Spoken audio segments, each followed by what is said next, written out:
Hello friends, இன்றைக்கி Sunday special. இன்றைக்கி என்னென்னு பார்த்தீங்கன்னா புரட்டாசி சண்டே இல்லையா இது, அதனால் இட்லி சுட சுட இட்லியும் புதினா சட்னியும் தான் ஃப்ரெண்ட்ஸ். அதுக்காக புதினாலாம் நல்லா அலசி எடுத்துக்கிட்டேன்.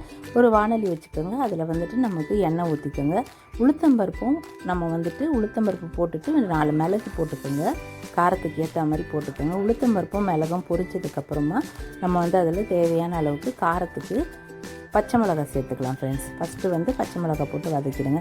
நான் இதில் வெறும் புதினா மட்டும் போட மாட்டேன். பிள்ளைங்களுக்கு தனித்தனியாக கொடுக்கறத விட இந்த மாதிரி ஒன்றா கொடுத்தா நல்லதுன்னு சொல்லிட்டு புதினா, கருவேப்பிலை, கொத்தமல்லி, அதாவது புதினா 2 கப் எடுத்துருக்கேன்னா கருவேப்பிலையும் கொத்தமல்லி ஒரு கப் எடுப்பேன். அந்த மாதிரி போட்டிருக்கேன். அதில் ஒரு துண்டு இஞ்சி போட்டிருக்கோங்க. இஞ்சி பொடியை கட் பண்ணி போட்டுக்கோங்க. நான் செய்கிற இந்த புதினா சட்னி கொஞ்சம் டிஃப்ரெண்ட்டாக இருக்கும். அதாவது தக்காளி சாதத்துக்கும் புதினா சட்னியும் கலந்தா மாதிரி இருக்கும். இதில் நான் ஒரு 4 தக்காளி பழத்தை கட் பண்ணி போட்டிருக்கிறேன்.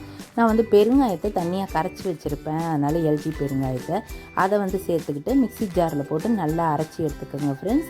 அதுக்கப்புறம் மறுபடியும் நம்ம அதே கடாயை வச்சு ஒரு கொஞ்சம் காஞ்ச மிளகாய் கிள்ளி போட்டு கடுகு, மஞ்சத்தூள், மிளகாத்தூள், அதாவது உங்கள் காரம் மிளகு போட்டிருக்கோம், பச்சை மிளகாய் போட்டிருக்கோம், தேவையான அளவு மிளகாத்தூள் போட்டு நம்ம அரைச்சி வச்சுருக்கிறதையும் சேர்த்து நம்ம ஊற்றிட்டோம்னா உப்பு போட்டுருங்க. அவ்வளோதான் ஃப்ரெண்ட்ஸ். நல்லா கலந்து விடுங்க. சூப்பராக உங்களுக்கு இது ஒரு நல்ல கிரேவி மாதிரி இருக்கும். உங்களுக்கு நல்லா சுண்டை வச்சு இதை நம்ம தக்காளி தொக்கு மாதிரியும் இல்லை புதினா சட்னினா நம்ம தேங்காய் போட்டு அரைப்போம் இல்லையா, இது அது போலலாம் இல்லாமல் ரொம்ப சூப்பராக இருக்கும். இந்த பாருங்கள் ஃப்ரெண்ட்ஸ், உங்களுக்கு பார்க்குறதுக்கே நம்ம சாப்ஸ் குழம்பு மாதிரி இருக்கும். இது பார்க்குறதுக்கு சாப்பிட்றதுக்கும் ரொம்ப அல்டிமேட்டாக இருக்கும். இதில் ஒரு சின்ன நெல்லிக்காய் அளவுக்கு புளி சேர்த்துருக்கேன், சொல்ல மறந்துட்டேன், பார்த்துக்குங்க. நீங்களும் சேர்த்து செஞ்சு பாருங்கள், ட்ரை பண்ணி பாருங்கள் ஃப்ரெண்ட்ஸ். சுட சுட இட்லி வச்சு அதில் இந்த புதினா சட்னி வச்சு சாப்பிட்டு பாருங்கள், செம்ம அல்டிமேட்டாக இருக்கும். இது சுண்ட ரொம்ப சூப்பராக இருக்கும்.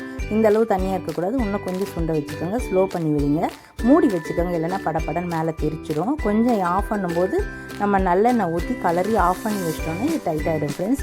ஏன்னா இந்த அளவு இருக்குதுன்னு பார்க்காதீங்க, கொஞ்சம் கட்டி ஆகிடும். பாருங்கள், நான் இட்லி வச்சுருக்கேன். சுட சுட இட்லி வச்சு இந்த புதினா சட்னி நீங்களும் ட்ரை பண்ணி சாப்பிட்டு பாருங்கள். ரொம்ப டெம்டிங்காக இருந்துச்சு ஃப்ரெண்ட்ஸ். அதாவது